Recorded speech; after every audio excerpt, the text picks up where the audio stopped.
This On occasion conference of will now be recorded. anniversary of Yarshala, Yarshala is launching its 21st lecture series on Basti Chikitsa, that is Param Upakram, which will be starting from 5th of July to 15th of July. The series will be having 11 lectures on various topics of Basti, such as Shira Basti, Niroh Basti, different applications, Sneha Basti, Yapan Basti, Bruhan Bastis, Panchaprasrutik Bastis, and many more from stalwarts of Ayurveda. On 5th of July, we are having the opening batsman, Dr. Gopkumar sir, another stalwart of Ayurveda, who will open the series. So those who are interested can kindly attend, register for the Paramupakram, that is Basti Chikitsa series, and enroll themselves, and also share it with your friends and practitioners group who want to join this series. So I hereby take this an opportunity to introduce our today's speaker, Vaidya Pallavi Virud Madam. Vaidya Pallavi Virud Madam has completed her MD in Kai Chikitsa from DM Ayurved Medical College, Yavatmal in 2007. Madam is pursuing her PhD in D.Y. Patil Deemed University, Nerul. Madam is currently working as a professor and HOD at B.R. Harne Ayurvedic Medical College, Wangni, Thane in Kaumarvruta department. Madam has published various articles and papers in national and international journals. Madam has also conducted various lectures, one of which is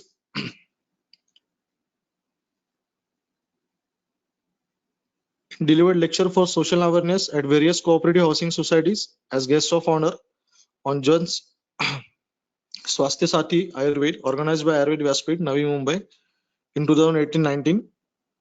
Madam has also delivered lecture on menstrual cycle basic information for female students of grade 8 to 10 at Matushri Vidya Mandir, Devnar on International AIDS Day. Madam has also conducted a live interview at Akashvani Mumbai on 17 September 2019 on digestive disorders in pediatrics and Ayurveda. Madam was also invited as a guest speaker for online webinar by Leva Chamber of Commerce, Industries and Agriculture to give a lecture on role of Ayurvedic treatment and management in COVID-19. Madam has also delivered lecture on COVID काळात लहान मुलांचे आरोग्य रक्षण organized by Ayurved Vyaspeeth, Raigad on 12th of June 2021. On the occasion of Doctor's Day on 1st July 2021, Madam was invited as guest speaker to guide on general health and hygiene to the UKG kids and their parents of Tapti Valley International School, Surat, Gujarat. Madam has been also awarded with Marathi Sahitya Rasik Mandal Chembur, offered the Professor Pratibha Saraf Puraskar Award in the memory of late Dr. Pushpa Saraf on 23rd November 2019. So I hereby welcome another young and eminent speaker, Vaidya Pallavi Virud Madam, to kindly share her views on today's topic. Over to you, Vaidya Pallavi Virud Madam. Good afternoon, everyone. Thank you so much, sir, for kind introduction of mine. So, firstly, I would thank to Ayurshala for giving me the opportunity to share my views and thoughts on this today's topic. Uh, today's topic is healthcare for kids during the COVID period through Ayurveda.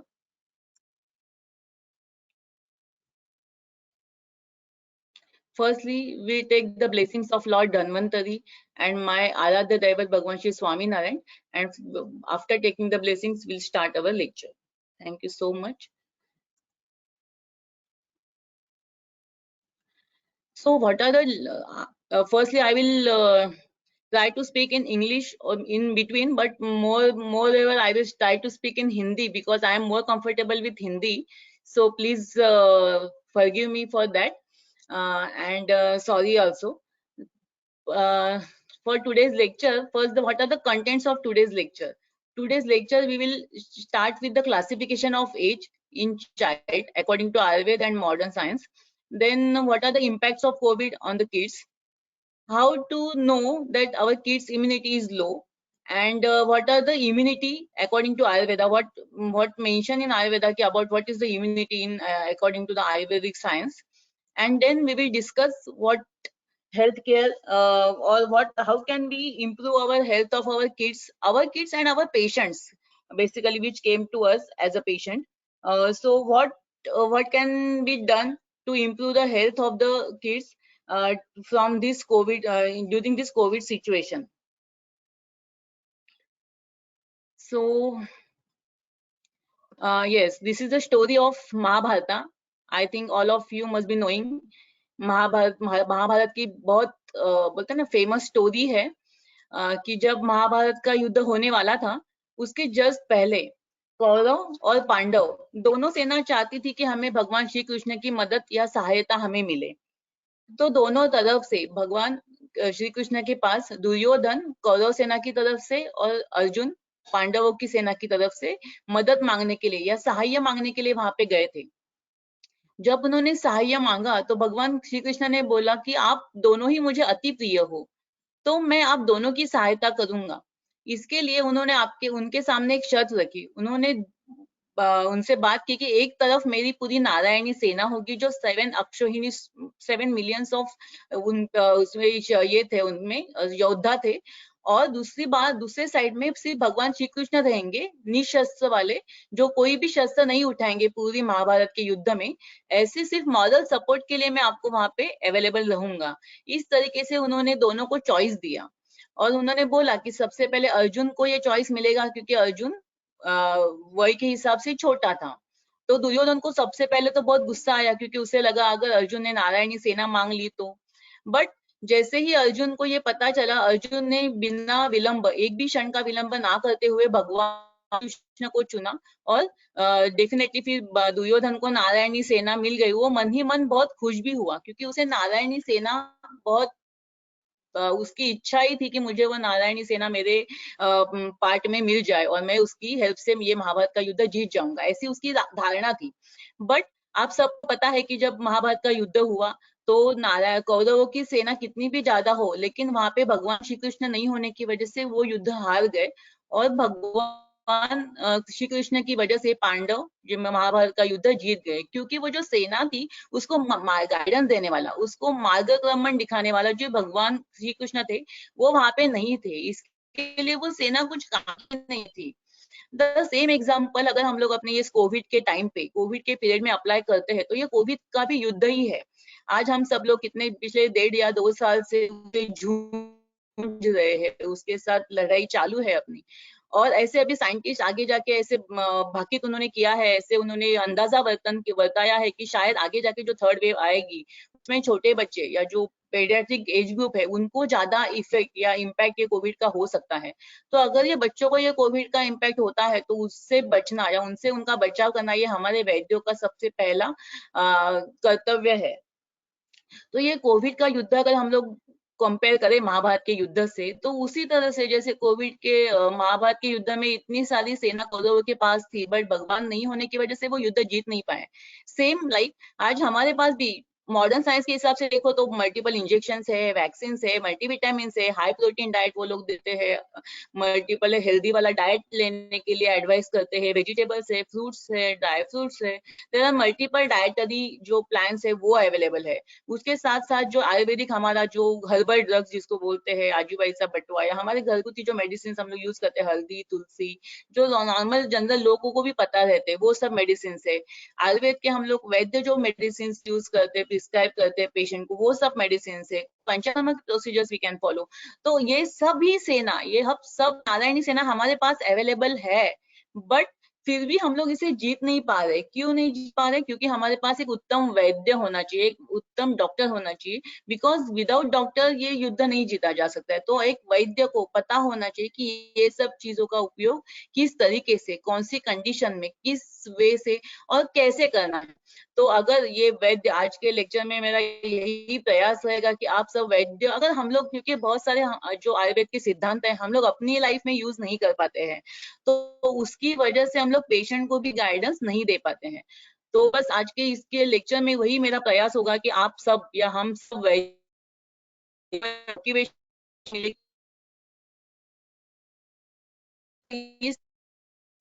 को एक support मिले, motivation मिले कि yes,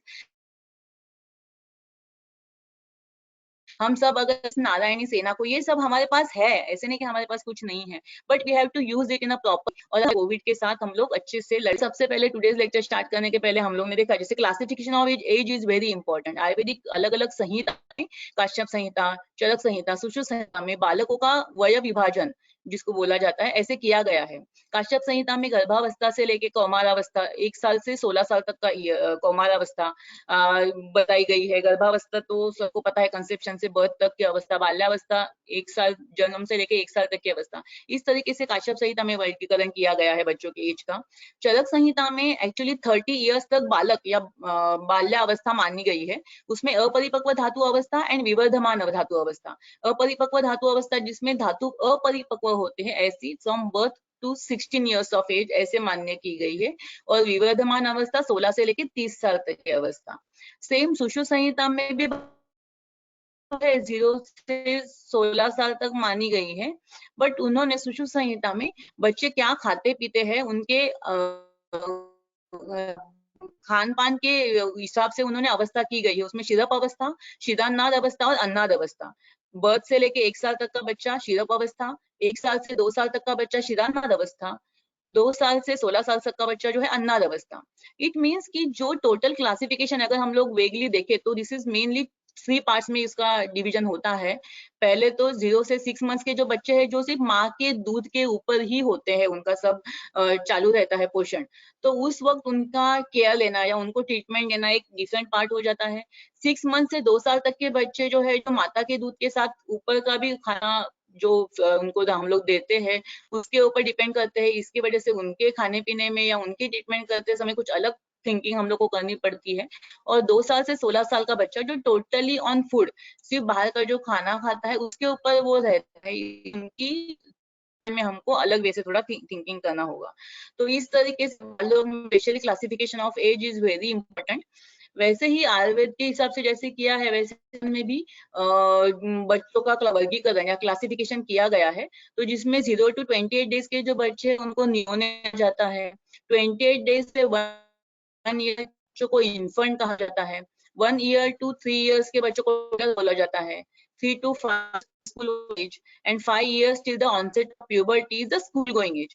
इसमें भी अलग अलग classification करने का वही इंपॉर्टेंस है, क्योंकि अलग अलग एज में डिफरेंट डिफरेंट डिसीजेस होते हैं। डिसीजेस के भले डिसीजेस सेम हो बट उसका कॉज डिफरेंट हो सकता है और अकॉर्डिंगली उसकी ट्रीटमेंट में चेंजेस करना जरूरी होता है।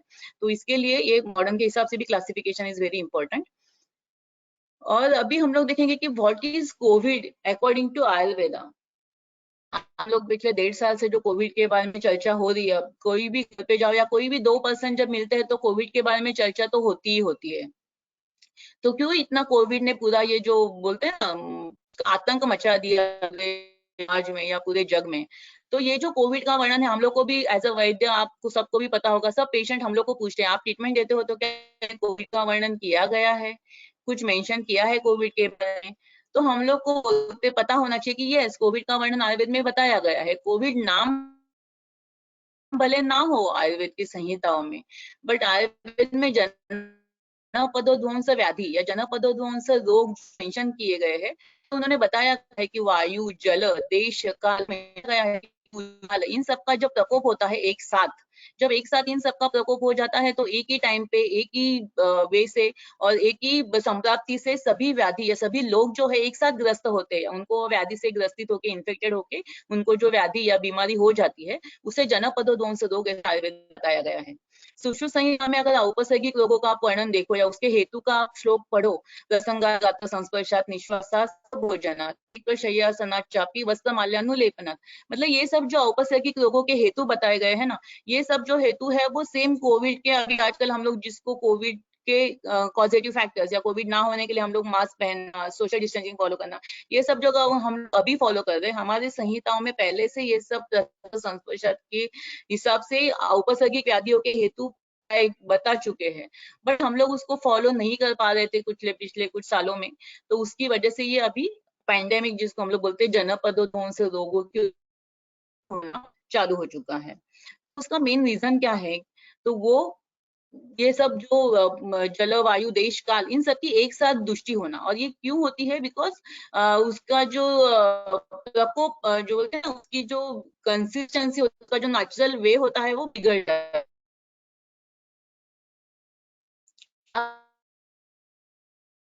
कोविड मोड ऑफ ट्रांसमिशन आप सबको पता है कि मॉडर्न वे कैसे फैलता है, इसमें तो कुछ मुझे बताने की जरूरत नहीं है, बिकॉज आप सब लोग वैद्य हो, डॉक्टर हो, तो आपको पता ही है, बट है कि इनडायरेक्ट होता है। डायरेक्ट स्प्रेड मतलब ड्रॉपलेट इन्फेक्शन से या कोविड जो ग्रसित व्यक्ति है उसके साथ अगर डायरेक्टली हम लोग कांटेक्ट में आते हैं, उसकी वजह से वो डायरेक्ट स्प्रेड हो सकता है, या तो इनडायरेक्ट स्प्रेड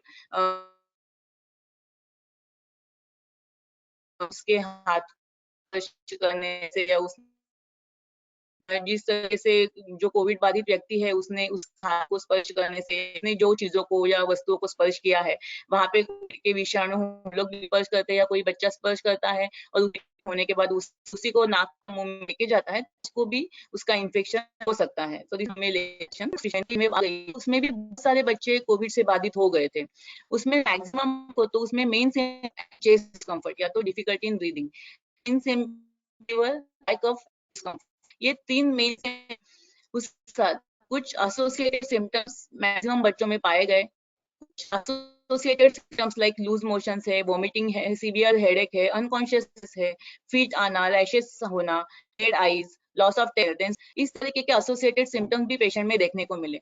बट ये जो पिछले टाइम पे ये जो पेशेंट को ये सिम्टम्स आए थे वो एज कम्पेयर टू थोड़े से माइल्ड थे, बट पहली वेव से भी ज्यादा इस सेकेंड वेव में बच्चों को संक्रमित किया हो गए थे बच्चे। तो उसके बाद अभी ऐसे जो संभावना व्यक्त की जा रही है कि थर्ड वेव में इससे भी ज्यादा संक्रमित बच्चे हो सकते हैं, और उसके बाद उनको ज्यादा आईसीयू मैनेजमेंट जो सीवियर वाला मॉडर्न सीवियर कंडीशन हो जाती है, वो कंडीशन में बच्चे कन्वर्ट हो सकते हैं। तो वो उनसे बचाना या ये स्टेज में बच्चों को नहीं जाने देना, ये हमारा सबसे पहला इम्पोर्टेंट अभी रोल है। उसके बाद अगर हम लोग मॉडर्न के हिसाब से देखें तो आजकल अभी आपने भी बहुत जगह पे सुना होगा कि multi system inflammatory syndrome in childrens, ये अभी बहुत डेवलप हो रहा है कि कोविड के बाद जो normal fever, cough and cold के सिम्टम्स तो चले जाते हैं, बट उसके बाद धीरे धीरे उनकी जो other systems in the body है, न्यूरोलॉजिकल सिस्टम बोलो, respiratory system, gastrointestinal system, skin की सिस्टम, ऐसे अलग अलग सिस्टम्स में उनके इन्फेक्शन हो रहा है और उसकी वजह से उनको ऐसे साइंस एंड सिम्टम्स दिखाई दे रहे हैं। तो अभी सब जो मॉडर्न पेडियाट्रिशियन है they are more concern with this multisystemic inflammatory syndrome जो बच्चों में, this is very rare condition, no doubt it's not so much common nowadays, ये हो रहा है और उसके ऊपर भी ध्यान देना, ये ध्यान रखना ये भी हमारा, बिकॉज कोविड वो ठीक तो हो जाता है बट उसके बाद जो आयु के हिसाब से अगर आप सोचो तो वो दोष संप्राप्ति हमने कहीं पे भी भंग नहीं की होती है, इसकी वजह से जो निज दोष शरीर में है वो आगे जाके ये सब multi system inflammatory syndrome develop करा सकते हैं। तो इसके लिए उसके बारे में सोचना भी हमें बहुत इंपॉर्टेंट है। फिर हम लोग देखते हैं कि पहले अगर हम लोग 1.5 साल पहले थोड़ा जाए, फ्लैश जाए हम लोग, तो आप मार्च 2020 तो उसमें क्या हुआ था, जब कोविड का फर्स्ट लॉकडाउन हुआ ना, सब लोग बहुत खुश हो गए थे, बच्चे तो बहुत खुश हो गए थे क्योंकि उनको छुट्टी मिल गई थी स्कूल से, पढ़ाई से, सब चीजों से। तो स्टार्टिंग के एक आधा महीना उन्होंने बहुत एंजॉय किया, घर पे बैठना, मम्मी पापा के साथ एंजॉय करना, सिर्फ पढ़ाई कुछ नहीं थी तो बहुत ही एंजॉय किया, खाने पीने के बहुत मजे थे। बट आफ्टर सम पीरियड या थोड़ा 1 या 2 महीने के बाद ना बच्चों को बहुत बुरा लगने लगा, वो थोड़ा थोड़ा अपने स्कूल को मिस करने लगे, उनके फ्रेंड्स की उनको याद आने लगी, स्कूल में जो मजे करते थे, स्कूल में जो स्पोर्ट्स खेलते थे, फुटबॉल खेलना हो या रनिंग करना हो, साइकिलिंग करना हो, गार्डन में खेलना हो, ये सब जो चीजें बच्चों का डेली रूटीन थी पहले, वो सब चीजें अभी उनको मिलना मतलब बहुत मुश्किल हो गया था, क्योंकि घर पे ही एक जगह पे बंद थे वो बच्चे। उसकी वजह से उनका शारीरिक तो मतलब बोलते हैं ना, एक्सरसाइज वगैरह नहीं होना वो तो एक बात है ही, वो तो उसका इम्पैक्ट तो होने ही वाला है, बट डेफिनेटली उनके मानसिक तौर पे भी उनको बहुत इम्पैक्ट उसका हुआ। उसके साथ साथ में अभी थोड़ा सा सेकेंड वेव में क्या हुआ, उसमें और ज्यादा बढ़ोतरी हो गई, क्योंकि बाकी जो नॉर्मल बड़े लोग हैं ना, उन्होंने तो उनका काम चालू कर दिया। हर एक लोगों के ऑफिस है या जो भी काम है उनका चालू हो गया था, बट बच्चों को तो स्कूल में जाने के लिए कोई ऑप्शन ही नहीं था, उनका स्कूल तो अभी भी बंद ही है। इसकी वजह से उनके मानसिक रीत्या वो बहुत ज्यादा बोलते हैं ना, मानसिक स्वास्थ्य उनका बिगड़ गया, और वो मेंटली थोड़े डिप्रेस या एकदम चिड़चिड़े या इरिटेटिंग, ये ऐसे टाइप के वो बच्चे सब हो गए। उसके साथ साथ जब कोविड का पीरियड था, कहीं जाना आना नहीं था, स्टार्टिंग के फेजेस थे, तो थोड़ा डर भी था सबके मन में, और घर पे टाइम भी सब था मम्मी पापा के पास, तो अलग अलग जो जंक फूड खाना, अलग अलग चीजें बनाई गई उस टाइम पे। आप हम सब ने भी एंजॉय किया वो टाइम पे कि अलग अलग रेसिपी बनाओ, कुछ ना कुछ घर पे बना के उसको खाओ, अच्छे से एंजॉय करो। तो वो जो पीरियड बच्चों ने इतना जो कुछ खाया, मिथ्या आहार विहार आप उसको बोल सकते हो, तो वो टाइम पे या अब का है कि जो मिथ्या आहार विहार हो के डर की वजह से इम्यूनिटी बढ़ानी है, इसकी वजह से हेवी फूड खाया जा रहा है, ड्राई फ्रूट्स मम्मी पापा जबरदस्ती से बच्चों को खिला रहे हैं, हेवी वाले ड्राई फ्रूट्स बोलो या सब वेजिटेबल्स, फ्रूट्स, जंक फूड कुछ खिला रहे हैं। उसकी वजह से बहुत सारे बच्चों में ओबेसिटी भी डेवलप हो रही है अभी। उसके साथ साथ में कहीं आना जाना नहीं होने की वजह से वो कंटिन्यूस टीवी पे कार्टून देखना, मोबाइल पे गेम खेलना, ये सब उनके लाइफस्टाइल का एकदम अविभाज्य घटक या इम्पोर्टेंट पार्ट ऐसे जैसे हो गया था। धीरे धीरे थोड़े एक आध दूसरे महीने के बाद उनका स्कूल चालू हो गया। स्कूल के बाद फिर अभी स्कूल में तो क्या online lectures compulsory, online lectures है तो मोबाइल या तो लैपटॉप या कंप्यूटर, वो तो उनको मतलब बोलते हैं ना कि अपने ऑटोमेटिकली उनके पास आ गया। पहले जिसके लिए मम्मी पापा ना बोलते थे मोबाइल को हैंडलिंग करने के लिए, अभी तो उनको एक वजह ही मिल गई, मुझे ऑनलाइन क्लासेस, मुझे वीडियो यूट्यूब का, उसकी वजह से ऑटोमेटिकली ये चीजें उनके हाथ में चली गई। उसकी वजह से धीरे धीरे अब आ गया कि मानसिक धीरे धीरे भी ऐसे टाइम आ गया है कि बहुत ज्यादा बच्चों के ऊपर तनाव आ गया है। उनके गर्दन में पेन, हेडेक होना, उनकी आंखों की रोशनी में या आंखों का डिफेक्ट उसका हो चुका, बहुत ज्यादा बच्चों को के पीरियड में चश्मा लगने की या उसका भी किसी पीरियड में सर्वे किया, बहुत लोगों को, बहुत बच्चों को स्पेशली चश्मा लग गया है ये कोविड के पीरियड में। तो ये सब जो डेंजरस इम्पैक्ट कोविड के पीरियड में हुआ है बच्चों को, तो मानसिक स्वास्थ्य के ऊपर परिणाम हो चुका होगा, और उसकी वजह से मेरा ऐसे मानना है कि ये सब जो तदन्यापराध, ये सब जो अहेतु असात्मिक संयोग, जो अति करना या करना, ये सब जो हुआ है उसी की वजह से ऐसे जिन्होंने ऐसे भाकित किया है, अंदाजा किया है कि आगे जाके कोविड की थर्ड वेव अगर आती है तो बच्चों पे ज्यादा इम्पैक्ट करेगी, क्योंकि यही है बच्चों में अभी ये सब जो दोषों का संचय हो गया है, संचय की अवस्था है, और आगे जाके अगर प्रसर या प्रकोप की अवस्था आएगी तो डेफिनेटली फिर बच्चे इम्पैक्टेड हो सकते हैं, बच्चों के ऊपर उसका डेंजर इम्पैक्ट हो सकता है। तो इसीलिए हम सबको उसके ऊपर ध्यान देके इन सब से हम अपने बच्चों को और हमारे पेशेंट को किस तरीके से बचा सकते हैं, उसके बारे में ध्यान देना जरूरी है। नाउ द पॉइंट इज कि कैसे हम लोग को पता चले कि बच्चों की इम्यूनिटी कम है। सब बच्चे तो हेल्दी दिखते हैं, नॉर्मली बच्चों को कोई फर्क नहीं पड़ता, या नॉर्मल उनका रूटीन चालू है, तो बहुत सारे पेरेंट्स को पता ही नहीं चलता है, या बहुत पेरेंट्स पूछते भी है कि मुझे कैसे पता चलेगा कि इम्यूनिटी कम है बच्चों की, या क्या उनको कोई तकलीफ तो नहीं होगी ना आगे जाके ऐसे। तो अगर हम लोग देखें तो जो छोटे बच्चे होते हैं बोल नहीं पाते, उनके इसमें अगर हम लोग देखें तो कंटिन्यूअसली क्राइंग करना, बार बार बच्चे रोते ही रहते विदाउट एनी रीजन। जब कोई रीजन हो, उसने मोशन पास किया हो या यूरिन पास किया हो, उसको भूख लगी हो, तब उसको उसने रोना, that is normal thing. But कोई भी रीजन ना होते हुए भी अगर बच्चा कंटिन्यूअसली रोता है, तो we have to think over कि यस कुछ तो भी प्रॉब्लम है। देन अगर बच्चे को अच्छा नहीं लग रहा है, वो खाना खा ही नहीं रहा है, जो फीडिंग ही नहीं एक्सेप्ट कर रहा है, बट माता अगर उसको दूध पिलाने की कोशिश करती है, फीडिंग करा रही है, तो भी उसको वो रिलक्टेंट होता है, नहीं ले पाता है अच्छे से। देन उसका जो वेट गेन होना चाहिए, अगर मॉडर्न के हिसाब से या इसके हिसाब से जो ग्रोथ एंड डेवलपमेंट बच्चों का बताया गया है, माइलस्टोन्स उसने जो अचीव करने चाहिए एज के हिसाब से, वो अचीव नहीं कर पाता है, उसका वेट गेन प्रॉपरली नहीं हो पाता है, तो दिस इज द साइन कि यस हम लोग को पता चलता है कि देयर इज समथिंग प्रॉब्लम, ये बच्चों का इम्यूनिटी शायद थोड़ा कम हो सकता है। देन कुछ बड़े बच्चे होते हैं उनमें रिकरेंट इन्फेक्शन होता है, फ्रीक्वेंट कफ एंड कोल्ड, बार बार सर्दी खांसी बुखार, दर 15 दिन में वो लोग डॉक्टर के पास, तो उनका एक विजिट रहता ही रहता है। ऐसे कुछ बच्चे होते हैं। कुछ बच्चों में डिलेड हीलिंग होता है, कुछ भी अगर उनको जख्म होती है या कुछ वुंड होता है, कुछ गिर जाते हैं, तो जल्दी से वो जख्म भरती नहीं है, it may be the one of the indication.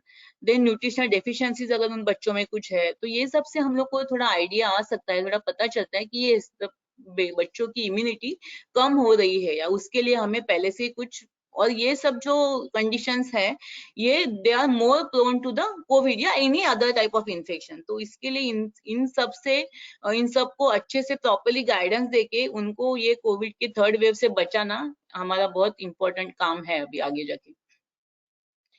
सबसे पहले इसके लिए एज अ वैद्य हम लोग को ये समझना होगा कि what is actual health. WHO के हिसाब से भी और आयुर्वेद के हिसाब से अगर हम लोग कंपेयर करें, तो दोनों का एक ही मत है, health is the state of complete physical, mental, social and spiritual wellbeing and not merely the absence of disease. वैसे ही आयुर्वेद में भी बताया गया है ना, समदोषा समग्निश्च समधातु मलक्रिया, प्रसन्न आत्मा इंद्रिय और मन, इसी को स्वस्थ इत्यभिधीयते। जिसका आत्मा इंद्रिय और मन प्रसन्न हो, समदोष सम अग्नि सम धातु हो, सम मल क्रिया हो, वही व्यक्ति स्वस्थ कहा जाता है। और आजकल अगर हम लोग देखें सब लोग, तो सभी बच्चों में ये सब चीजों की कहीं ना कहीं प्रॉब्लम है ही। सोशली वो बच्चे नॉर्मल नहीं है, या मेंटली उनमें कुछ ना कुछ प्रॉब्लम है। सब कोई भी पेरेंट्स को आप पूछो, they are fed up with their kids की ये मानता नहीं है, मेरा सुनता नहीं है, खाने नहीं खाता है, टीवी छोड़ता नहीं, देयर आर मल्टीपल रीजंस और मल्टीपल उनके कंप्लेंट्स होते रहते हैं। So that means they are not healthy. तो ये हमको समझना होगा पहले, और फिर हमें पेशेंट को समझाना होगा। तो ये जो हेल्दी ये कंडीशन है अभी कोविड की, तो उसमें what is the role of Ayurveda actually. अगर आयुर्वेद का रोल ये कोविड के सिचुएशन में देखे, तो तीनों टाइम पे, मतलब प्रिवेंटिव, थेरापेटिक एंड प्रमोटिव, मतलब कोविड ना हो, इसीलिए हम लोग को मतलब आयुर्वेद का बहुत इंपॉर्टेंट रोल है। समझो गलती से कोविड हो भी जाता है, तो भी वो सीवियर कंडीशन में या ज्यादा हायर वाली जो डेंजर कंडीशन हो जाती है, वो कंडीशन में वो पेशेंट ना चला जाए। और कोविड हो जाने के बाद उसका पोस्ट कोविड जो कॉम्प्लिकेशन आजकल हम लोग बहुत ज्यादा देख रहे हैं, या मल्टीपल सिस्टेमिक जो डिसऑर्डर अभी बच्चों में पाई जा रही है, तो ये सब बच्चों से, उससे बच्चे बच पाए, ये भी हमारा एक इम्पोर्टेंट काम आयुर्वेद का, मतलब रोल उसमें बहुत इंपॉर्टेंट है। तो उसके बारे में हमें सोचना होगा या ध्यान देना होगा। तो वो सब हम लोग आगे जाके देखने वाले कि कैसे कैसे हम लोग ये करते हैं। तो सबसे इम्पोर्टेंट हमारा प्रिवेंटिव सबसे पहले हम लोग देखेंगे, फिर हम लोग थेरापेटिक देखेंगे। तो व्हाट इज इम्यूनिटी, आयुर्वेद के हिसाब से अगर हम लोग देखें, तो व्याधि शमत्व ऐसा वर्ड इम्यूनिटी के लिए आयुर्वेद में बताया गया है। व्याधि शमत्व ये दो चीजों से या दो वर्ड से बना है, एक व्याधि एंड शमत्व। व्याधि मतलब डिसीज, एंड शमत्व means resistance power to fight with that व्याधि या डिसीज। जो डिसीज के साथ फाइट करने की हमारी जो शक्ति है या क्षमता है, उसी के हम लोग व्याधि शमत्व बोलते हैं या इम्यूनिटी बोलते हैं। व्याधि शमत्व का अगर हम लोग डेफिनेशन देखते हैं आयुर्वेदिक संहिताओं में, तो व्याधि शमत्व व्याधि बल विरोधित्व व्याधि उत्पाद प्रतिबंधकत्वम इति। मतलब क्या है कि व्याधि उत्पन्न ही ना हो, prevention is better than cure, हम सबको पता है। तो वहीं पे अगर हम लोग वो व्याधि को रोक सकते हैं, व्याधि उत्पन्न नहीं होने नहीं देना है, that is the important role. वो व्याधि शमत्व की इंपॉर्टेंट डेफिनेशन है। और व्याधि बल विरोधित्व, किसी भी वजह से चलो व्याधि हो भी जाता है, तो उस व्याधि के साथ लड़ना या उस व्याधि के साथ फाइटिंग करना, या उसके साथ बच्चों या पेशेंट को बचाना, वो ज्यादा सीवियर कंडीशन में या डेंजर कंडीशन में या उसकी डेथ ना हो, ये सब से उसको बचाना, ये सबसे इम्पोर्टेंटली व्याधि क्षमत्व के ऊपर डिपेंड करता है कि पेशेंट का व्याधि क्षमत्व कैसा है। अगर आप और भी देखो तो factors, what are the factors affecting व्याधि क्षमत्व, तो जब आयुर्वेदिक संहिताओं में हम लोग देखते हैं, तो अष्टोनिंदित यह पुरुष ऐसा एक वर्णन किया गया है। उसमें ये जो अष्टोनिंदित बताया ना, ये ऑल द अष्टोनिंदित जो पुरुष है, वो उनकी immunity as compare to normal पुरुषों से या नॉर्मल व्यक्तियों से कम होती है। जो अति दीर्घ होते हैं, अति ह्रस्व होते हैं, अति लोम अलोप, अति कृष्णश्च, अति गौरवश्च, अति स्थूल आणि अति कृश, ये सब जो आजकल देखा जा रहा है उसकी वजह से अभी अति, उसमें से मोस्ट इम्पोर्टेंट है अभी अति स्थूल और अति कुछ, दो टाइप के हमारे पास बच्चे अभी देखने को, पेशेंट आपने भी देखे होंगे। एक दो बच्चे ऐसे, कुछ बच्चे ऐसे कि जो बहुत ज्यादा ओबेसिटी के शिकार हो गए, बहुत ज्यादा खाते पीते रहते और बहुत ज्यादा स्थूल हो चुके हैं लॉकडाउन के पीरियड में। और कुछ बच्चे ऐसे हैं कि जो बहुत ज्यादा खुश है और उनके मम्मी पापा उनको वजन बढ़ाने के पीछे लगे हुए हैं। तो ये सब जो कंडीशन है, ये दोनों कंडीशंस आर एकदम, बोलते हैं ना, एकदम two ends of the corner, और जिसकी वजह से उसमें ये दोनों कंडीशन में व्याधि क्षमत्व जो है ये कम हो सकता है पेशेंट का। अभी ये व्याधि क्षमत्व जो है ये किसके ऊपर डिपेंड करता है? आयुर्वेद में त्रिविध बल ऐसे बताया गया है कि जो अपना जो बल है या अपनी जो व्याधि क्षमत्व है वो बल के हिसाब से रहता है। त्रिविध, तीन टाइप के बल बताए गए हैं, एक सहज बल होता है, एक कालज बल होता है और युक्तिकृत बल होता है। सहज बल जो होता है जब गर्भावस्था में जब बच्चा, माता पिता शुक्र शोणित का संयोग होकर माता के गर्भ में जब बच्चा बनता है, उसी टाइम पे शुक्र और शोणित उनके जो गुण है, उनकी जो क्वालिटीज है, उसके अकॉर्डिंगली जो स्ट्रांगनेस या जो बल बच्चों में तैयार होता है गर्भावस्था के ही दरमियान, बच्चा जब बनता है तभी, तो वो जो पीरियड है उसी टाइम पे जो बल बनता है उसको सहज बल बोलते हैं। तो वो सहज बल अगर हम लोग को पेशेंट का बढ़ाना है या आगे जाके जो आगे की पीढ़ी हमको अच्छी करनी है, तो उसके लिए सबसे इम्पोर्टेंट है कि बीज संस्कार करना और गर्भ संस्कार करना, वो बहुत इंपॉर्टेंट उसमें उसका पार्ट है। देन सेकेंड आता है कालज बल। कालज बल जो होता है जो ऋतु के हिसाब से चेंज होता है और वय के हिसाब से भी चेंज होता है। आप सबको पता है कि जैसे ऋतु, हमारे जो 6 ऋतु बताए गए हैं आयुर्वेद में, उसमें ग्रीष्म ऋतु होता है या वसंत ऋतु होता है, उसमें थोड़ा सभी का बल कम हो जाता है या सभी बच्चों का भी बल कम हुआ रहता है। और थोड़ा सा शिशिर ऋतु या हेमंत ऋतु, ये जो ऋतु होते हैं उसमें बल थोड़ा अच्छा होता है या थोड़ा हेल्दी, उस टाइम पे हेल्दी सीजन हम लोग नॉर्मली भी बोलते हैं। तो ये ऋतु के हिसाब से कालज बल जो है चेंज होता है। और वयकृत बल अगर हम लोग देखो तो छोटे बच्चे, हम सबको पता है कि उनकी अपरिपक्व धातु अवस्था होने की वजह से छोटे बच्चों का इम्यूनिटी और उनका जो कालज बल है कम होता है। और जैसे जैसे बच्चे थोड़े बड़े होने लगते हैं उनका बल थोड़ा थोड़ा बढ़ के फिर जो अडल्ट अवस्था है या तारुण्य अवस्था है उसमें बल सबसे ज्यादा होता है, और वार्धक्य अवस्था में फिर से धीरे धीरे कम होते रहता है। तो ये कालज बल होता है और इसको अगर हमें बढ़ाना है तो ऋतुचर्या का पालन करना, एज के हिसाब से आचरण करना, दिनचर्या का फॉलो करना, ये सब बहुत जरूरी होता है। युक्तिकृत बल जो है वो आहार और चेष्टा के ऊपर डिपेंड करता है। तो अगर हम लोग गाइडेंस दे पेशेंट को कि प्रॉपर आहार और विहार वो उनके बच्चों से करवा ले या वो करे पहले, तो तभी उनका युक्तिकृत बल बढ़ा सकते हैं। और हमारे वैद्यों का this is the main important part, यही से चालू होता है कि युक्तिकृत बल हमको बढ़ाना, क्योंकि सहज बल तो अभी हमारे हाथ में नहीं है। बच्चा ऑलरेडी हमारे पास एज अ पेशेंट बन के आया है, सहज बल हो गया, कालज बल में बता सकते हैं थोड़ा बहुत उसको चेंजेस करने के लिए, और युक्तिकृत बल वो बढ़ाना इज मोर इम्पोर्टेंट अभी ये स्टेज में। तो सबसे पहले हम लोग देखेंगे कि सहज बल को बढ़ाना है तो बीज संस्कार करना और गर्भ संस्कार करना, ये बहुत, जैसे हमने बोला डिस्कस किया कि दिस इज वेरी की पॉइंट, कि अगर जैसे हम लोग सीड्स लगाएंगे वैसा ही हमको पेड़ मिलेगा। अगर हमें अच्छी क्वालिटी के चावल खाने हैं तो अच्छी क्वालिटी के चावल के बीज लगाने पड़ेंगे। अगर मुझे मैंगो खाना है, हापुस वाला मैंगो खाना है, तो मुझे हापुस वाले मैंगो की ही सीड बो करनी होगी। तो जैसा हम लोग सीड लगाते हैं वैसे टाइप का ही फ्रूट्स हमें मिलता है। तो गर्भावस्था के दरमियान बीज संस्कार करना और गर्भावस्था के दरमियान जो चीजें फॉलो करने के लिए आयुर्वेद में बताई गई है उनको फॉलो करना बहुत जरूरी है सहज बल को डेवलप करने के लिए अच्छे से।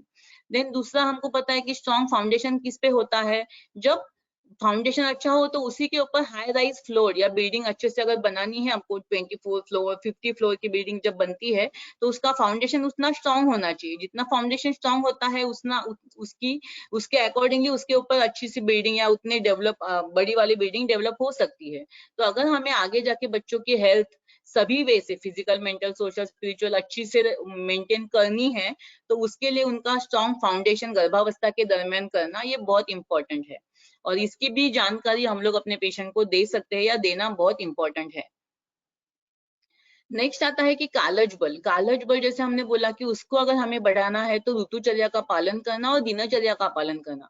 दिनचर्या का पालन अगर हम लोग देखो तो हम लोग वैद्य होके भी बहुत सारे लोग इसका फॉलो नहीं करते। सुबह उठना कितने, हम लोग को सबको पता है कि ब्राह्मण मुहूर्ते उत्तिष्ठे, बट फिर भी हम लोग नहीं उठ पाते हैं उस टाइम पे, या उठने के बाद जो दिनचर्या आयुर्वेद के हिसाब से बताई गई है वो फॉलो करना। अगर हम एज अ वैद्य ही नहीं करेंगे तो हम लोग पेशेंट को किस तरीके से गाइड कर पाएंगे? तो सबसे पहले हमें उसको फॉलो करना है।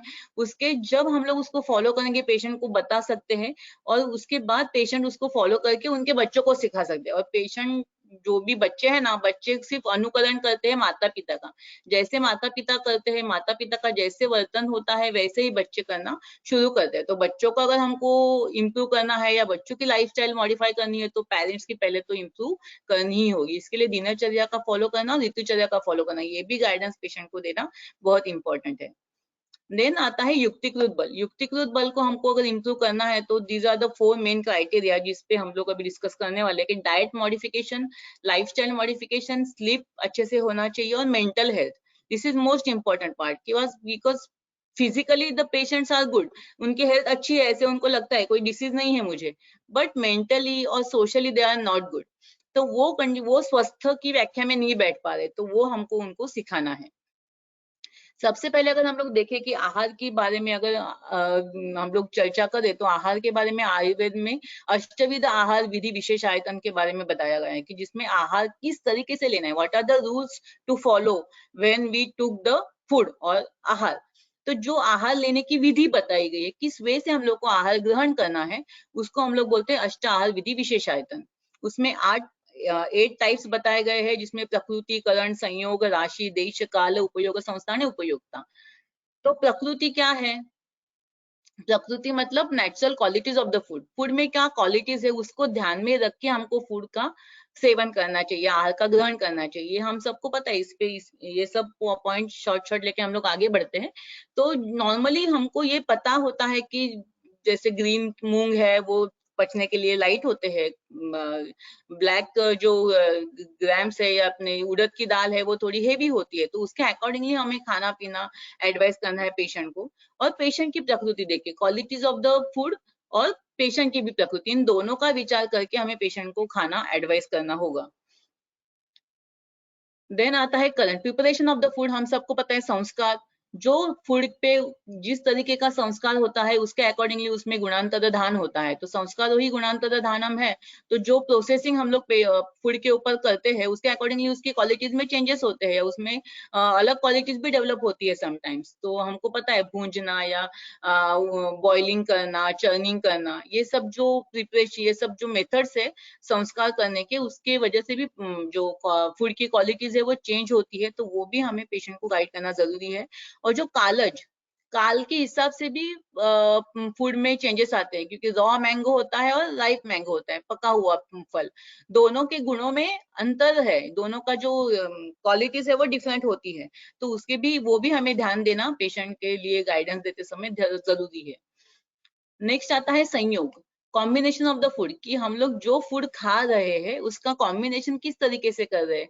बिकॉज कुछ जो कॉम्बिनेशन अगर हम लोग जो करते हैं वो हितकारी होता है, और कुछ जो कॉम्बिनेशन करते हैं वो अहितकारी होता है। उसकी वजह से बॉडी के अंदर टॉक्सिन्स क्रिएट होते हैं। आयुर्वेद के हिसाब से बोलो तो आम डेवलप होता है, विरुद्ध अन्न होता है वो, तो वो संयोग हम लोग नहीं कर सकते। बट आजकल अगर हम देखें तो नॉर्मली ये जो असंयोग, जो अहितकारी संयोग है, वही ज्यादा तरीके से हम लोग खुद भी बहुत, पेरेंट भी फॉलो करते हैं और बच्चों को भी वही खिलाया जाता है। फ्रूट सैलेड है या मिल्क शेक्स है अलग अलग टाइप्स के, या बहुत सारी सब्जियां बनाई जाती है, एक पंजाबी ग्रेवीज बनाई जाती है, उसमें भी दूध दही सबका कॉम्बिनेशन किया हुआ रहता है। तो ये सब जो एबनॉर्मल संयोग किया जाता है, कॉम्बिनेशन ऑफ फूड किया जाता है, उसकी वजह से भी बच्चों की इम्यूनिटी कम होने की सबसे इम्पोर्टेंट ये कॉज है। तो संयोग अगर हमको करना है तो अच्छा संयोग, जैसे शतावरी है और उसमें अगर हम लोग शतावरी को दूध में डाल के शतावरी के पाउडर को लेते हैं, अश्वगंधा पाउडर है, ये सब जो अमृत आदि शिरपाक है, ये सब अगर हम लोग देते हैं तो बच्चों की इम्यूनिटी बढ़ने के लिए या उससे उनका व्याधि क्षमता बढ़ने के लिए उनको फायदा हो सकता है। तो संयोग तो करना है फूड का, बट वो किस तरीके से करें वो उनको बताना बहुत इंपॉर्टेंट है। देन आता है राशि, quantity of food. This is the main important point, क्योंकि बहुत सारे लोगों को पता ही नहीं चलता है कि राशि मतलब क्या, कितना खाना चाहिए। पेशेंट भी बहुत पूछते हैं, आप सबको भी पूछते होंगे कि ये 2 ही रोटी खाता है या 1 ही रोटी खाता है, ये 4 रोटी नहीं खाता है। तो ये जो होता है कि quantity, all the mothers are concern कि मेरा बच्चा बहुत नहीं खाता है, बहुत कम खाता है। तो उनको ये हमको ये बताना होगा कि जो राशि है या क्वांटिटी ऑफ द फूड है, according to the day time, जो बायोलॉजिकल हमारा क्लॉक है उसके ऊपर भी डिपेंड करता है, और हर एक की प्रकृति के ऊपर डिपेंड करता है। दूसरी बात, तो जो राशि होती है, जैसे हमने आयुर्वेद में जैसे बोला है कि जो सुबह का खाना है या सुबह का जो ब्रेकफास्ट हम लोग जिसको आजकल बोलते हैं, it should be like king. जैसे राजा खाता है ना सर्व गुण संपन्न अच्छा वाला हेल्दी वाला फूड, वो सुबह खाना चाहिए।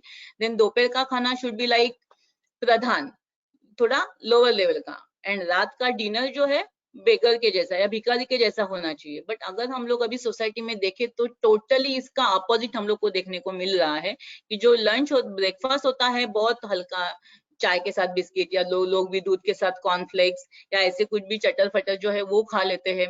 लंच थोड़ा बेटर, और डिनर तो मतलब अच्छे से 8 कोर्स डिनर किया जाता है प्रॉपरली। तो उसकी वजह से ही चाइल्डहुड ओबेसिटी भी बढ़ रही है, बहुत ज्यादा बीमारियां भी हो रही है, बिकॉज ये इस तरीके का अगर हम लोग फूड खाते हैं तो डेफिनेटली उसका डाइजेशन नहीं हो सकता है, और उसकी वजह से आमोद पत्ती बोलो या एबनॉर्मल जो बॉडी के अंदर जो टॉक्सिन्स क्रिएट होने वाले हैं और वो डिसीजेस को क्रिएट करने वाले हैं।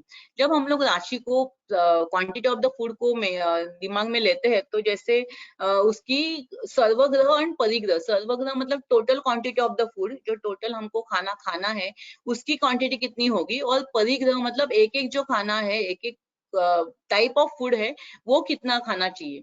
तो इसकी वजह से मुझे ये मराठी में हम लोग जेवणाचे ताट कसे वाढावे, ideally how to serve the food when we offer someone. तो जो खाने वाला व्यक्ति है उसके राइट हैंड साइड में ना सब जो रोटी है, चावल है, ये वाले हेवी वाला फूड जो main part of the food होता है या लंच या डिनर होता है वो होता है। And left side of the plate में चटनी, अचार, नींबू, सलाद, ये सब चीजें होती है, पापड़, ये सब जो है लेफ्ट साइड में होती है। इसका एक विज्ञान है, इसमें भी साइंस बताया गया है आयुर्वेद में कि जो लेफ्ट साइड वाले जो फूड है वो इतनी ही क्वांटिटी में खाने हैं, वो कम खाने रहते हैं, इसके लिए उनको लेफ्ट साइड में रखा जाता है। और राइट साइड वाला जो मेन फूड कोर्स है या मेन फूड पार्ट है वो राइट साइड में, क्योंकि लेने के लिए इजी पड़े, क्योंकि वही ज्यादा हमको खाना है। तो इसको भी हमें ध्यान रखना बहुत जरूरी है कि सर्वग्रह और परिग्रह और किस तरीके से कौन सी चीजें खाने हैं। क्योंकि आजकल हम लोग बच्चों को देखते हैं कि कुछ लोग बच्चों को बहुत ज्यादा सलाद खाने के लिए प्रोवोक करते हैं, या सिर्फ चटनी के साथ रोटी खाते हैं, सॉस के साथ, अचार के साथ रोटी खा लेते हैं। तो ये सब जो गलत आहार विहार हो रहा है उसकी वजह से हमें उसके ऊपर ध्यान देना भी बहुत जरूरी है। देन आता है कि वैसे ही आहार मात्रा अगर आयुर्वेद के संहिताओं में आप देखो तो अगर आप पूरा जो आपकी स्टमक है या आमाशय है उसके अगर 4 पार्ट करो तो 2 पार्ट शुड बी अन्न, 1 पार्ट जो है जल से व्याप्त होना चाहिए, और 1 पार्ट जो है वायु के संचरण के लिए खाली रखना है, तभी वो पेशेंट के आहार का डाइजेशन प्रॉपरली हो सकता है। और बच्चों को अगर आज हम लोग देखें तो उनको ठूस ठूस के जब तक वो ना नहीं बोलते ना, मम्मी उनको खिलाते ही रहते, क्योंकि खाना खाने के टाइम पे बच्चा टीवी देखते रहता है, मम्मी उसको हाथ से खिलाते रहती है, और पता नहीं कितना खाया है, और मम्मी को लगता है चलो 2 रोटी खा ली, थोड़ी और आधी खाएगा तो अच्छा है, और बच्चा ना नहीं बोलता क्योंकि उसका ध्यान पूरा टीवी में लगा हुआ रहता है। So this is the current scenario कि उसकी वजह से आहार की मात्रा पे तो कोई किसी का निर्बंध ही नहीं लग रहा है, और उसकी वजह से भी ये डिसीजेस बढ़ने के लिए चांसेस मतलब हो रहे, ज्यादा बढ़ रहे। नेक्स्ट इज देश, कितने कौन से देश में क्या बन रहा है, क्या पक रहा है, उसके हिसाब से हमें खाना खाना है। बट आजकल ऐसा होता है कि जो हमारे देश में नहीं बनता है वो भी हम लोग इधर उधर से लाके खाना चालू कर दिए हैं हम लोग। तो ये जो स्थिति है या ये जो आयुर्वेद में बताया गया है कि देश के हिसाब से जिस स्थान में जिस सब्जी का या जिस फ्रूट्स का या जिस धान्य की उत्पत्ति होती है उसको वही के लोगों के लिए वो हितकारी होता है। बट हम लोग इसको भी फॉलो नहीं करना आजकल जो छूट गया है हमसे, इसकी वजह से भी बहुत ज्यादा बीमारियां डेवलप हो रही है। तो उसका भी ध्यान रखना बहुत इंपॉर्टेंट है, और पेशेंट को हमको गाइडेंस देना इंपॉर्टेंट है। नेक्स्ट है काल, टाइम के हिसाब से खाना खाना है, कौन से टाइम पे खाना खाना है, किस तरीके से खाना खाना है, जो सीजन में जो अवेलेबल है उसी को खाना खाना है। क्योंकि अभी ऐसे देखा जाता है कि जो सीजन में अवेलेबल नहीं है ना उसको भी खाने की बहुत लोगों को इच्छा होती है। अभी मैंगो का सीजन गया तो बहुत सारे पेशेंट मेरे भी बता दे कि उन्होंने मैंगो को फ्रोजन करके रख दिया है ताकि वो पूरा 1 साल तक वो मैंगो को सेवन कर सके या उनको खा सके, मैंगो का मिल्क शेक बना सके, मैंगो का रस बना सके, इसके लिए। तो ये गलत है ना, क्योंकि जो सीजन में जो फ्रूट या जो वेजिटेबल्स नेचुरली बनती है उसी को आपको उसी सीजन में खाना जरूरी है, तभी वो आपकी बॉडी का पोषण कर पाएगी और आपकी इम्यूनिटी बढ़ा पाएगी। नहीं तो वो तो आपको हार्मफुल ही होने वाली है, वो हितकारी नहीं होगी, वो हितकारी अहितकारी हो सकती है। उसी हिसाब से काल का अगर हम लोग देखें तो नवज्वर जो होता है उसमें हम लोग को जैसे एग्जाम्पल के तौर पे कि मिल्क वहां पे कॉन्ट्राइंडिकेटेड है, लेकिन जीर्णावस्था जब ज्वर की होती है तभी हम लोग उसको दे सकते हैं। तो उसी तरीके से बच्चों को भी कौन से एज में क्या देना है ये सब का गाइडेंस ये हमको मतलब पेशेंट को देना इम्पोर्टेंट है। देन आता है कि उपयोग संस्था मतलब रूल्स ऑफ टेकिंग फूड। अगर आप खाना खाते हो तो खाना खाने की विधि कैसी होनी चाहिए, उसके जो रूल्स है उपयोग संस्था में बताए गए हैं चरक संहिता में। उसमें इंपॉर्टेंटली जो अंडरलाइन मैंने किया है कि उष्ण होना चाहिए, स्निग्ध होना चाहिए, मात्रा के हिसाब से होना चाहिए, जीर्ण मतलब आहार जब जीर्ण हो जाता है ना तभी दूसरा आहार लेना चाहिए। आयुर्वेद में आहार जीर्ण के लक्षण बताए गए हैं, जैसे उद्गार शुद्धि उत्साहो वेगोत्सर्गो यथोचितः लघुता शुद्ध पिपासा च जीर्ण आहार से लक्षण। मतलब जब आहार पहले का जो खाया हुआ है, सुबह का खाया हुआ शाम को जब जीर्ण हो जाता है, 100% डाइजेस्ट हो जाता है, मलमूत्र का विसर्जन हो जाता है, शरीर में लाघव उत्पन्न होता है, तभी आपको नेक्स्ट खाना खाना है। और इसके हिसाब से जब तक नहीं खाएंगे तब तक नेक्स्ट वाला खाना डाइजेस्ट नहीं हो पाएगा। बट आज अगर अब हम लोग देखो तो मैक्सिमम टाइम ऐसे होता है कि वो जीर्ण आहार का तो लक्षण मिलते ही नहीं है पेशेंट में, डायरेक्टली सिर्फ टाइमिंग हो गया है इसके लिए बच्चों को खिलाया भी जाता है और खाया भी जाता है।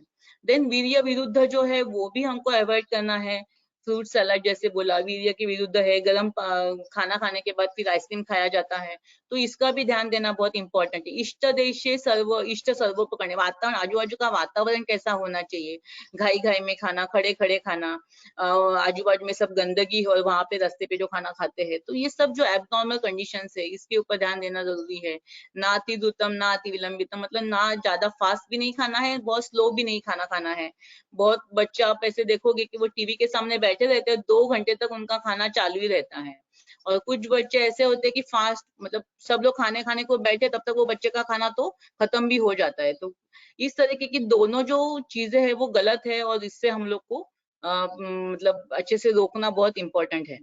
देन तन्मना भुंजितम आत्मानम, मतलब जो बच्चों का जो खाना खा रही व्यक्ति है उसका माइंड टोटली खाने के टेबल पे या खाना जब खाती है तो उसके माइंड में सिर्फ खाने के बारे में विचार होना चाहिए और उसका माइंड शुड बी फ्रेश, उसके आत्मा को अच्छा लगना चाहिए। बट ये सब अगर आप देखो तो ये जीआईएफ मैंने डाले हैं थोड़े कि बहुत फास्ट खाना, बहुत स्लो खाना, आजू बाजू का वातावरण, जैसे इंडियन हमारा फूड खाने का जो स्टाइल है, अच्छे से नीचे से बैठ के शांति से एक जगह पे बैठ के प्यार से एक एक अन्न को खाना, ग्रहण करना, दिस इज वेरी इंपॉर्टेंट। तो वो भी बहुत जरूरी है हमको ध्यान में देना। और कभी कभी बच्चे को पेरेंट्स जो है ना जबरदस्ती करते कि इतना नहीं खाएगी तो मैं मारूंगी, या फिर आपको ये चॉकलेट नहीं दिया जाएगा। तो ये सब जो होता है उसकी वजह से वो बच्चों का आत्मा जो है ना, वो उनकी जो अंदर से खाने के ऊपर इच्छा उठ जाती है, वो खाने की इच्छा नहीं होती बट जबरदस्ती से खा लेते हैं रोते रोते कैसे तो करके। तो ये सब जो गलत धारणाएं हैं इन सबको हमको निकालना है। देन आता है उपभोक्ता, खाने वाला जो बच्चा है। आज हम सब देखते हैं कि बच्चे खाना खाते समय टीवी देख रहे होंगे या मोबाइल देख रहे होंगे और मम्मी पापा उनको खिलाते हैं, तो उसकी वजह से उनको एक तो खाने की मात्रा कितनी है, खाना किस तरीके का है, उनको कुछ भी समझ में नहीं आता है। और जब हम लोग पेरेंट्स को ये सब जो इतने हमने 8 टाइप के अष्टविध आहार विधि विशेषायतन देखे, इनके बारे में पेशेंट को बताते हैं या हम लोग डिस्कस करते हैं, तो बहुत बार लोग बोलते हैं कि नहीं डॉक्टर ये दिस इज फॉलो करना बहुत डिफिकल्ट है, क्योंकि बच्चे आजकल मानते ही नहीं है। जब कोई मुझे ऐसे बोलता है कि बच्चे मानते ही नहीं है तो मुझे ये श्लोक याद आता है, लालयत पंचवर्षाणि दशवर्षाणि ताडयत प्राप्ते षोडश वर्षे पुत्र मित्रवत आचरित। मतलब जब बच्चा आप सबको भी पता होगा कि जब बच्चा 5 साल का होता है तो उसके साथ प्यार से लालन पालन करके उसका हमको उसको कुछ अच्छी आदतें लगानी पड़ेगी। लेकिन बच्चा जब 5 साल के बाद 10 साल तक का बच्चा होता है उस टाइम पे थोड़ा स्ट्रिक्ट बनना पड़ेगा हमको, थोड़ा सा रूड बनना पड़ेगा, कभी कभी थोड़ी थप्पड़ भी मारना होगा। तो लेकिन समटाइम्स ऐसे होता है कि पेरेंट्स जो है ना वो नहीं कर पाते ये सब चीजें, और फिर वो और या तो समटाइम्स ऐसे होता है कि उनको भी इजी लगता है कि चलो टीवी देख रहे हैं ना तो 2 रोटी आराम से चली जाती है अंदर पेट के अंदर, तो वो उसको ऐसे ही आदत से मजबूर बोलते हैं ना, वैसे उनके साथ हो जाता है। और उसके बाद आगे जाके वो बच्चे ऐसी गलत आदतों के शिकार बन जाते हैं। तो 10 वर्ष तक के बच्चों को तो अच्छे से, जब अगर बचपन में हमने उनको अच्छी आदतें नहीं लगाई तो आगे जाके उनको कभी वो सब मतलब उनको हम लोग प्रॉपर जो डिसिप्लिन लाइफ है वो नहीं जी पाएंगे वो कभी भी। तो उसके लिए उनको ये सिखाना बहुत जरूरी है। और बाद में बड़ा होने के बाद आप उसके साथ मित्र के जैसा आचरण करो ना, दैट इज गुड, उसके लिए कोई ना नहीं है। बट जिस टाइम पे बच्चों के साथ थोड़ा रूड होना है, थोड़ा स्ट्रांग होना है, उनको अच्छी आदतें लगाने के लिए, तो समटाइम्स ये करना पड़ता है। तो ये पेशेंट को आप अगर बताते हो तो ये पेशेंट अंडरस्टैंड करते हैं, उनको समझ में भी आता है, और वो ये सब फॉलो करने के लिए ट्राई तो कम से कम करना शुरू करते हैं।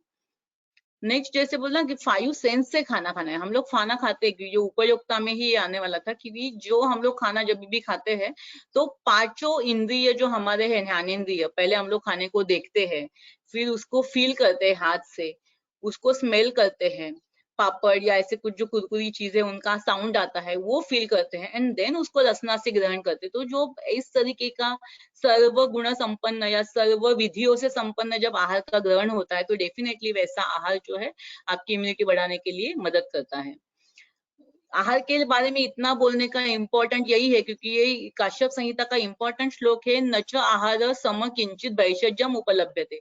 आहार के जैसा कोई दूसरा औषध है ही नहीं। आप कितनी भी मेडिसिन दे दो, कितना भी दवाई दे दो, लेकिन अगर आपने आहार अच्छा नहीं दिया तो कोई भी पर्सन को आप डिसीज फ्री कर नहीं सकते हो। तो the no medicine is equivalent to the food, only food can make a person disease free.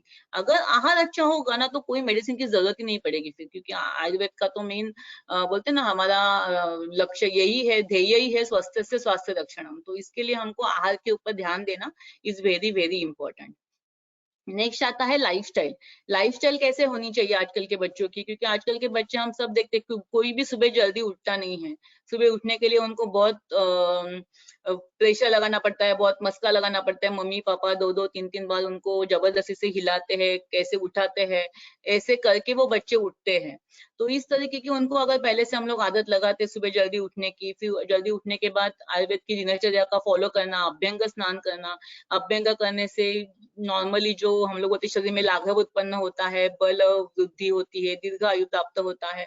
तो ये सब अभ्यंग के फायदे हम सबको तो पता ही है। तो अगर छोटे बच्चों में पहले से कम 2 साल तक तो डेफिनेटली अभ्यंग करना जरूरी है, और उसके बाद भी पीरियडिकली कम से कम सैटरडे संडे या जब छुट्टी हो तभी तो हम लोग अगर बच्चों को अभ्यंग कराते हैं, तो डेफिनेटली उनकी इम्यूनिटी बढ़ने के लिए उसका फायदा हो सकता है। रेगुलरली एक्सरसाइज कराना, योगा कराना बच्चों के साथ, सूर्य नमस्कार की उनको आदत डालना, ये सब चीजें जो है जब तक पेरेंट्स खुद नहीं करेंगे बच्चे नहीं करेंगे। सो सबसे पहले तो parents should follow this things, तभी पेरेंट्स बच्चों को कन्विंस कर सकते हैं। क्योंकि बच्चे, मैंने पहले ही बोला कि बच्चे उनके हिसाब से कुछ नहीं करते, वो सिर्फ पेरेंट्स का अनुकरण करते हैं। तो जैसे घर में वातावरण होगा, जैसे आप सब करोगे, जैसे आपके पेशेंट करेंगे, वैसे उनके बच्चे फॉलो करने वाले हैं। तो सबसे this is most most important point कि पेरेंट्स को ही पहले आपको ये कन्वे करना होगा, तभी बच्चे कर पाएंगे। तो lifestyle modification is very important. Then आता है मेंटल हेल्थ। मेंटल हेल्थ के लिए भी जैसे हमने बोला कि दिनचर्या का फॉलो करना, सुबह उठते उठते जो आयुर्वेद में या हमारे जो दिनचर्या का इसमें बताया गया है कि सुबह उठते ही कराग्रे वसते लक्ष्मी का श्लोक बोलना है। जो भगवान ने हमें ये सब, या जो अल्टीमेट पावर है, उससे अल्माइटी पावर है, उसको थैंक यू बोलना है।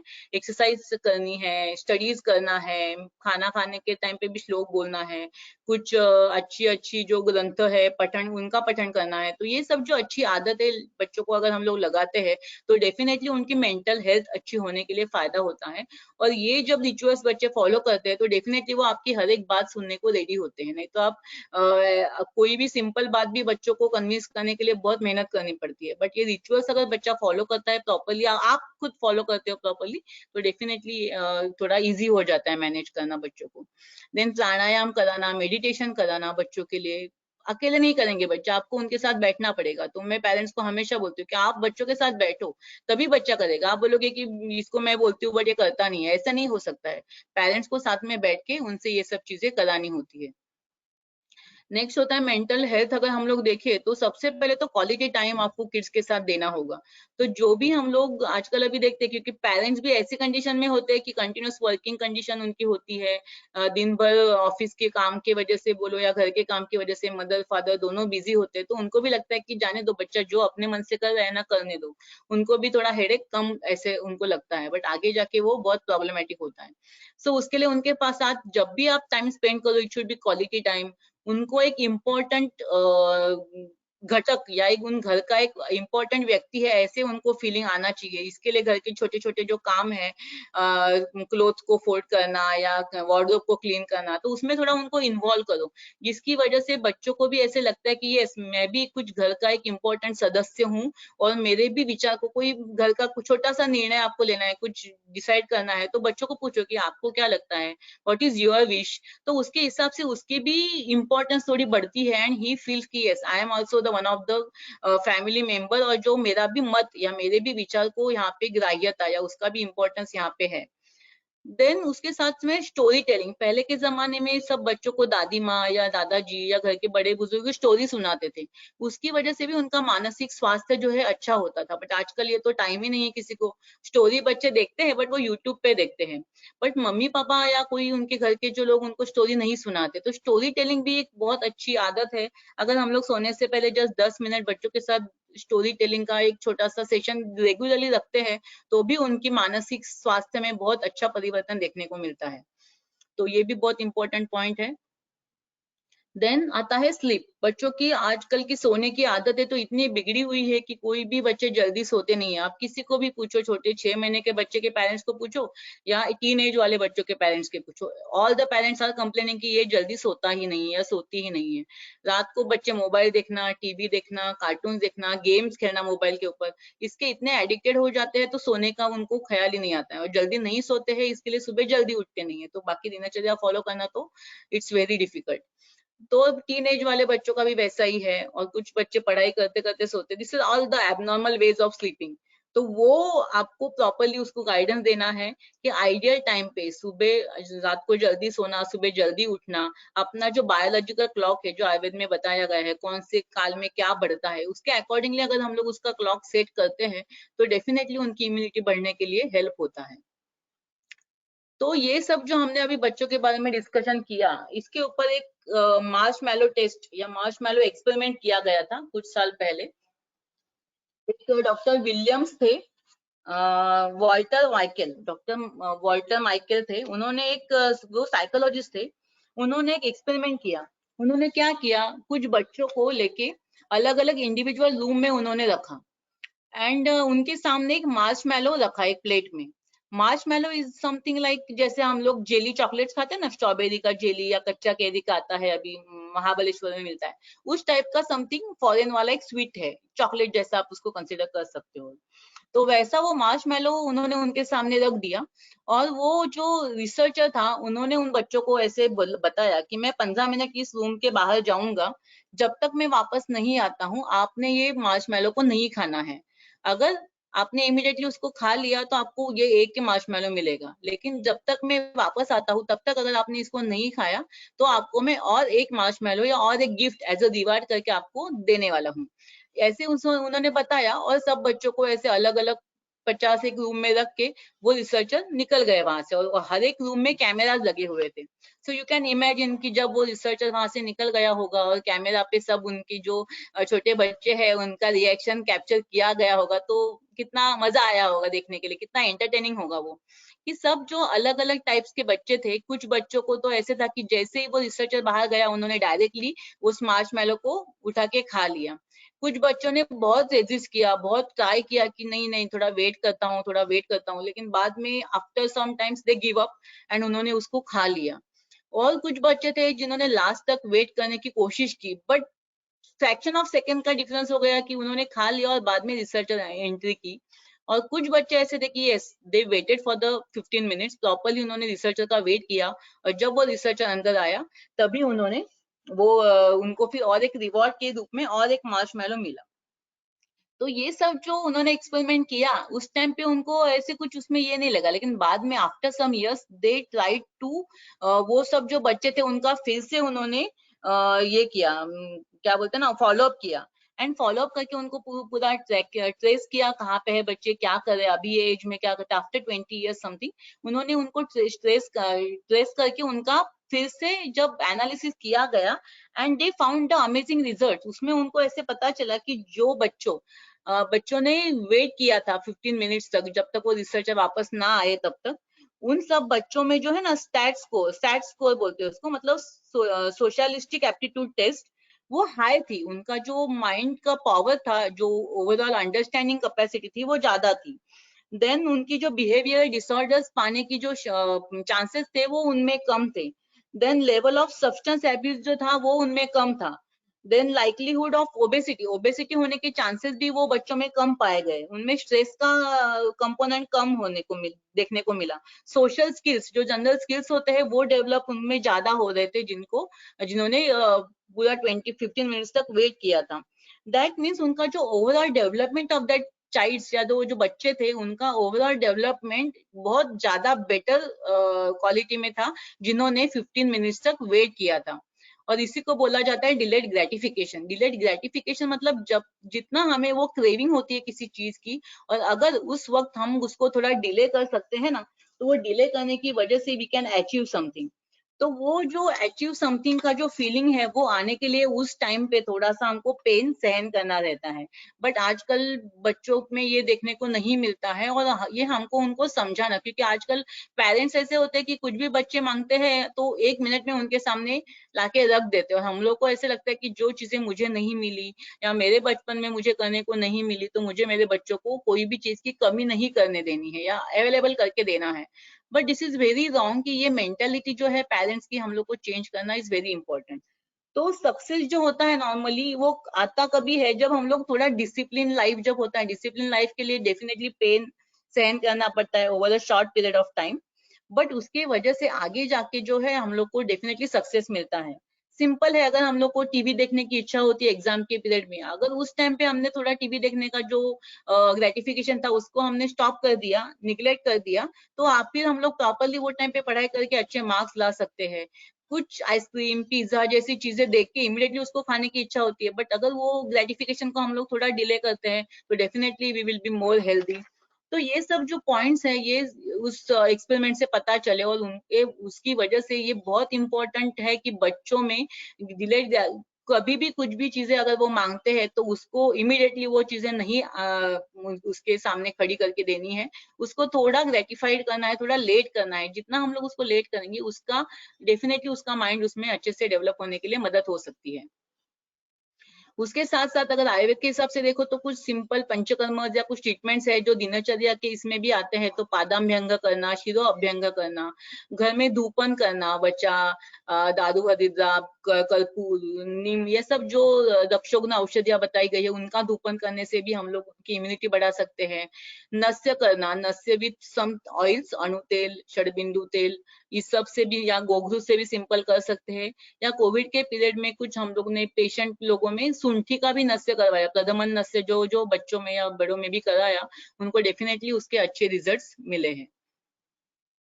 उसके साथ बच्चों के लिए अगर हम लोग को कुछ रसायन चिकित्सा देनी है तो आयुर्वेद में स्वर्ण प्राशन, सुवर्ण प्राशन आप सबको पता है, काश्यप संहिता में इंपॉर्टेंटली बताया है कि सुवर्ण प्राशन अगर हम लोग देते हैं तो बच्चों का मेधा, अग्नि, बल सभी का वर्धन होता है, उसका आयुष्य मंगल और पुण्यशाली हो सकता है। उसके साथ सुवर्ण प्राशन के साथ हम लोग सुवर्ण सिद्ध जल भी उस बच्चे को दे सकते हैं, उसका भी बहुत अच्छा बेनिफिट होता है।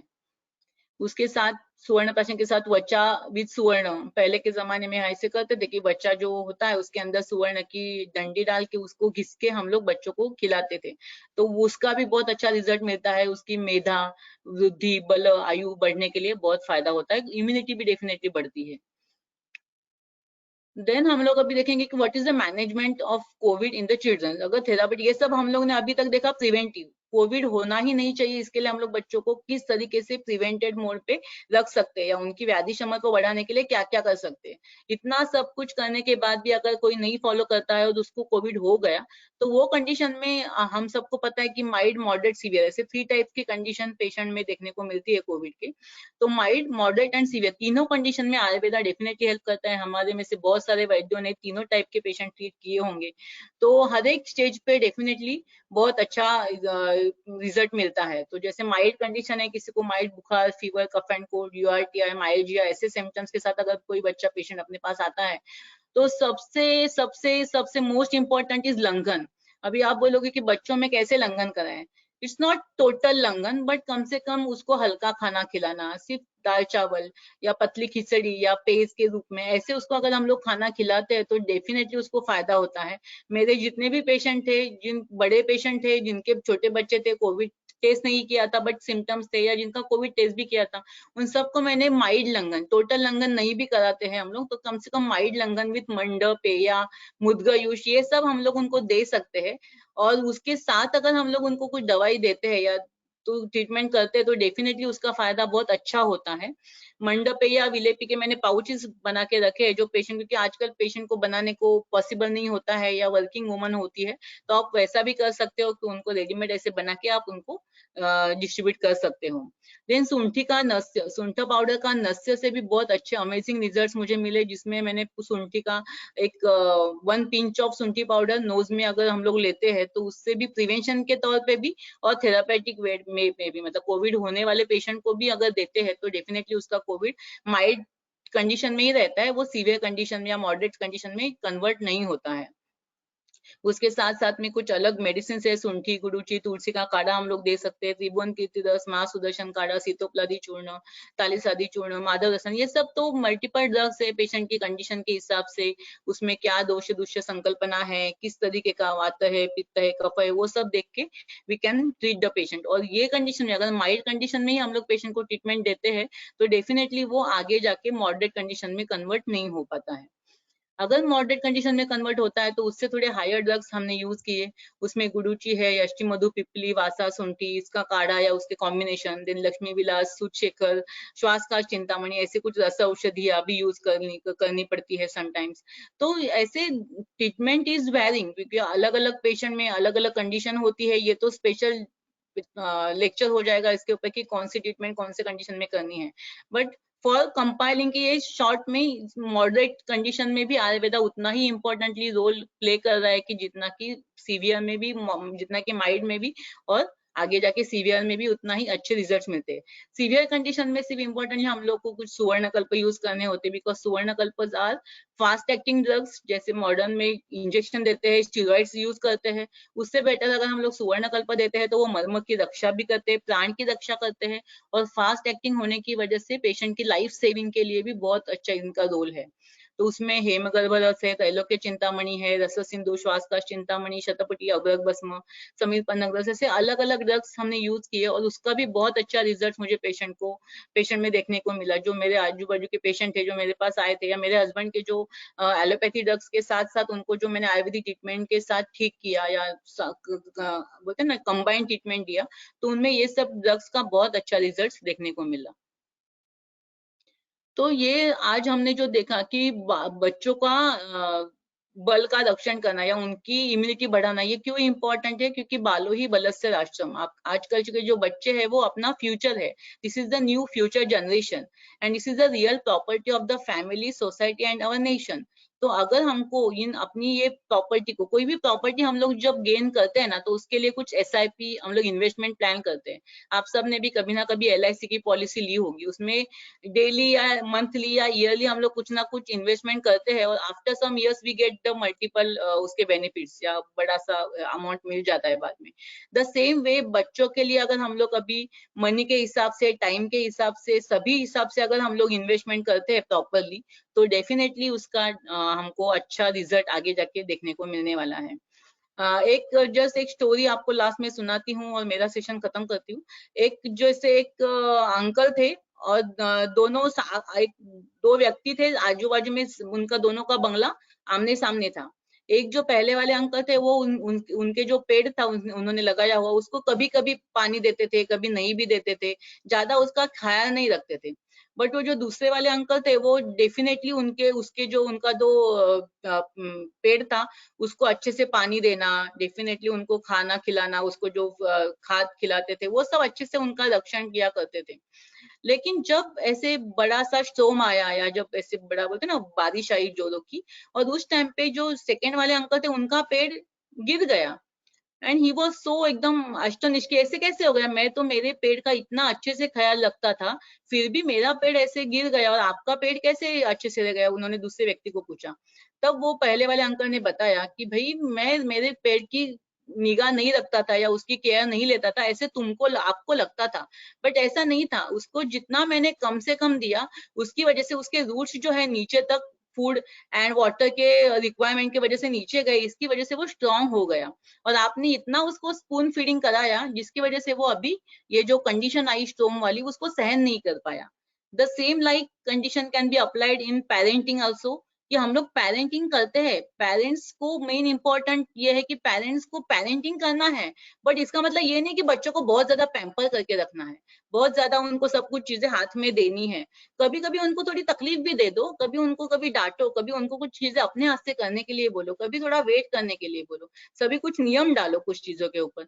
ये सब तक जब हम लोग नहीं करते तब तक हम लोग आइडियल पेरेंटिंग नहीं कर रहे, ऐसे मुझे लगता है। और जब तक हम लोग आइडियल पेरेंटिंग नहीं करेंगे तब तक किसी भी बच्चे का health development physically, mentally, socially and spiritual अच्छा नहीं हो सकता है।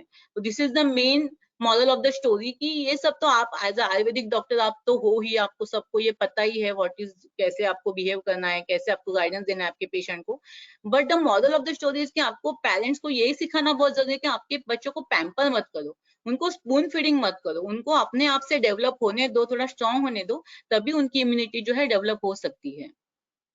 और इसके साथ में आयुर्वेदिक में जो आयुर्वेद में जो बोला है आहार विहार सद्वृत्त का पालन, कुछ औषधियाँ, फिर रसायन औषधियाँ, कुछ पंचकर्म के प्रोसीजर्स, ये सब जो अगर हम लोग प्रॉपरली अच्छे वे से फॉलो करते हैं तो डेफिनेटली हम लोग कोविड के ये डेंजर सिचुएशन में भी अपने बच्चों का रक्षण कर सकते हैं, अपने पेशेंट का रक्षण कर सकते हैं और उनको इस कोविड के थर्ड वेव से डेफिनेटली हम लोग बचा सकते हैं। क्योंकि healthy kids is the healthy future, अगर किड्स हेल्दी होंगे, हमारे बच्चे हेल्दी होंगे, तभी हमारा फ्यूचर हेल्दी हो सकता है।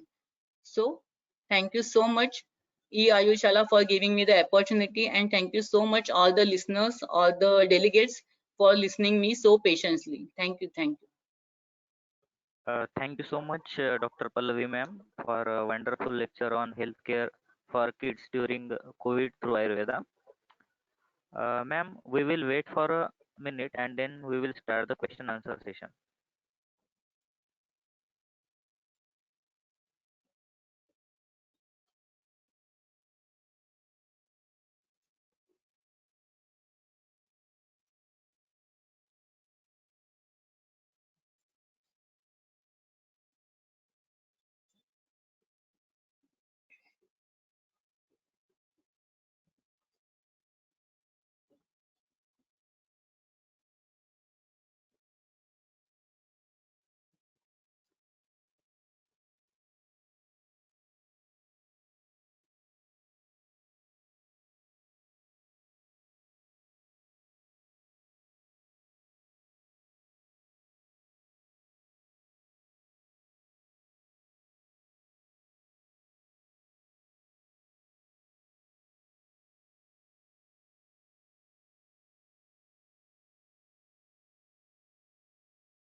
Hello Pallavi ma'am, can we start? Sir.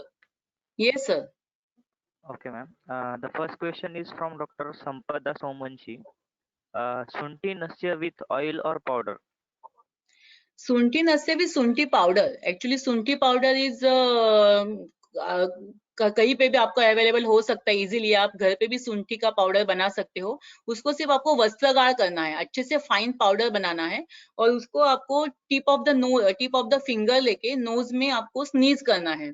जैसे हम लोग तबकी, जो हम लोग बड़े लोगों को समझाने के लिए हम लोग जैसे यूज करते कि तबकी जैसे लोग बड़े बूढ़े लोग पहले लेते थे ना नाक के अंदर, वैसे आपको उसको स्नीज अंदर ले लेना है। तो उससे क्या होता है, जो ऊर्ध्वजत्व का सब कफ वगैरह है उसका आवरण निकल जाता है और शोधन हो जाता है। और दिस इज वेरी सेफ, कोई भी उससे प्रॉब्लम नहीं आता है अगर प्रॉपरली पाउडर हो। मैंने, मेरे बच्चे भी करते हैं और मेरे बहुत सारे पेशेंट को मैंने फॉलो किया है and it gives the wonderful results.